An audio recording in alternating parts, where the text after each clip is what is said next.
Hey everyone, Scott here to discuss A Life Less Ordinary, starring Cameron Diaz, Ewan McGregor, Holly Hunter, Delroy Lindo, Dan Hedaya, and Ian Holm, and directed by Danny Boyle. Now, let's just get straight into this movie because I didn't know anything going in what it's supposed to be about, and I thought it was going to be a sexual movie, so let's get into it. Robert Lewis, played by Ewan McGregor, gets fired from his job, and his boss, Mr. Naville, or Gabriel, or whatever the fuck his name is, played by Dan Hedday, who's a royal jackass, and his two assassins, O'Reilly, played by Holly Hunter, and Jackson, played by Delroy Lindo, connect man and woman and tells the company to replace their employees with robots. Oh, actually, I'm kidding. That's Mr. Naville, and I'll talk about that character in a minute. And I'm so far not connecting with Gabriel, O'Reilly, and Robert as an actor. I really like Delroy Lindo does not make me like them as characters. Celine Naville, played by Cameron Diaz, accidentally shoots and wounds Elliot Zwickel, excuse me if I said that wrong, played by Stanley Tucci, and I don't like either one because they are as characters are underdeveloped. Robert's girlfriend, Lily, is such a bitch because she cheats on him with a guy and moves to Miami with him after he gets fired from his job and gets kicked out of his own place, which is very fucked up. And Robert goes to Mr. Naville, played by Ian Holm, to get his job back and kidnaps Celine. The actors here look very miserable, including Cameron Diaz, in whom I'll talk about later this year in... And Ewan McGregor, who's someone I talked about in this show and the Star Wars prequels.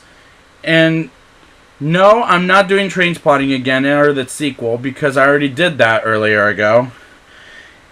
And it's a shame because I like Danny Boyle as a director, but here his directing style with the camera is distractingly obvious.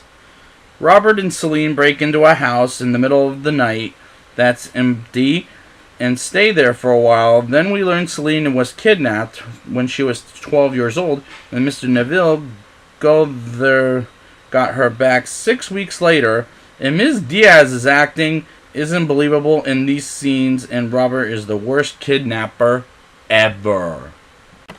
Robert calls Mr. Naville for ransom reasons, and again, he's terrible at it, and Celine teaches him how to be rough, and I don't believe Cameron Diaz is a tough badass, which will be a problem when I get to Charlie's Angels. Celine pretends to be Lucille, and changes Robert's name to Richie Vanderloo, and pretends to be newlyweds to a neighbor named Mr. Johnson, and she tells Robert how to be a kidnapper and is manipulating her father to give him the money, and works with Robert, and it was never earned at that point, which is a real problem. Robert finds C4 and as it almost explodes in front of his face, and O'Reilly stops it and sees it was carrots in the C4, and O'Reilly and Jackson shoots at him, and Robert runs into a hiker played by Timothy Olyphant, and the hiker steals the car, and Timothy Olyphant I've seen in movies such as...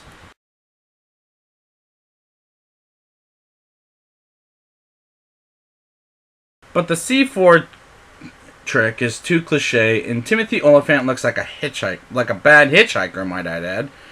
Robert and Celine go out for drinks on a date, and Mr. Johnson is there for karaoke, and Robert sings Beyond the Sea by Bobby Darin, but with his own version. With Celine and I do like their singing voices, and they switch clothes like a play would do on a Broadway.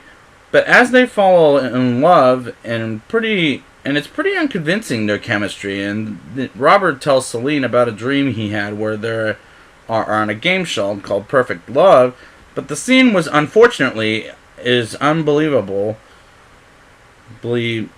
bad because their chemistry is not good at all.